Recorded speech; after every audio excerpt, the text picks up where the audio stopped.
প্রচন্ড গরমে নাজেহাল জলপাইগুড়ি, গরমে অতিষ্ঠ জলপাইগুড়ির একাধিক এলাকা। গরম যেন রোজকার রুটিন। প্রতিদিন সকালের পর থেকেই বেলা যত বাড়তে থাকে গরমের তীব্রতা ততই বাড়তে শুরু করে জেলার প্রতিটি অঞ্চলে। সকাল থেকেই লক্ষ্য করা যায় একটু রোদ না উঠতেই এলাকার মানুষজন কেউ বা চোখে সানগ্লাস, কেউ বা মুখ নাক ঢেকেছে কাপড় দিয়ে, কারো বা মাথায় ছাতা। এভাবেই চলতে হচ্ছে গরমের সময় সকলকেই। আবার বিভিন্ন বাজারগুলিতে লক্ষ্য করা যায় আখের রসের দোকান থেকে জুসের দোকান এবং ঠান্ডা পানীয় দোকানে ভিড় জমান। সকলেই চায় গরমের এই দাবদাহ থেকে একটু নিস্তার পেতে। তাই সকলেই কেউ শরবত, কেউ আখের রস, কেউ বা ডাবের জল খেয়ে শরীরকে একটু ঠান্ডা করার চেষ্টা করে। যদিও এবার গরমে ডুয়ার্সের একমাত্র ফল তরমুজ, যা চাষ হয় জেলার একাধিক জায়গায়। বয়ে যাওয়া তিস্তা নদীতে সেই নদীর চরে চাষ হয় তরমুজ। কিন্তু বিগত কয়েক মাস আগে সিকিমে বাঁধ ভেঙে যাওয়ার ফলে তিস্তার বিস্তীর্ণ অঞ্চলের বিভিন্ন জায়গায় ভেসে গেছে ভারতীয় সেনার মর্টার সেল সহ ভারতীয় সেনার নানা জিনিসপত্র।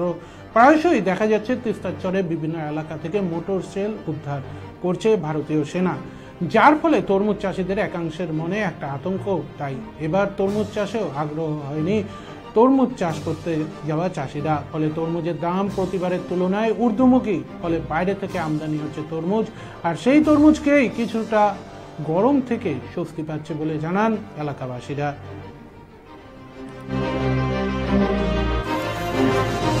তরমুজের চাহিদাটা বেশি থাকে? চাহিদা, হ্যাঁ, গরমের চাহিদা বেশি এবং বৃষ্টি না হলে মিষ্টিটাও বেশি হয়।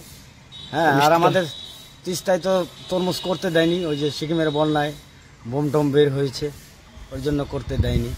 এর জন্য আমরা হলদিবাড়ি পার হয়ে, দেওয়ানগঞ্জ পার হয়ে শামিলাবাস, মানে বাংলাদেশ বর্ডারের কাছ থেকে তরমুজ এনে বিক্রি করতেছি। গাড়ি ভাড়াও বেশি লাগতেছে, ফলন কম। ফলন থাকলে তাহলে আপনাদেরও ব্যবসাটা ভালো হতো, মানুষও কমে পেতো নাকি? হ্যাঁ, কমেই পেত। আর আপনাদের ব্যবসা হতো, ভালোই হতো, যেরকম করতেছি এরকম। কিরকম ফলন হতো? অনেক ফলন হতো। হ্যাঁ, তিস্তায় আমরা তো এখানকার যারা করে কৃষক, তারা শিলিগুড়ি নিয়ে বিক্রি করতো। এবার তো আর যাওয়ার কায়দা নেই, আমরাই পাচ্ছি না এখানে।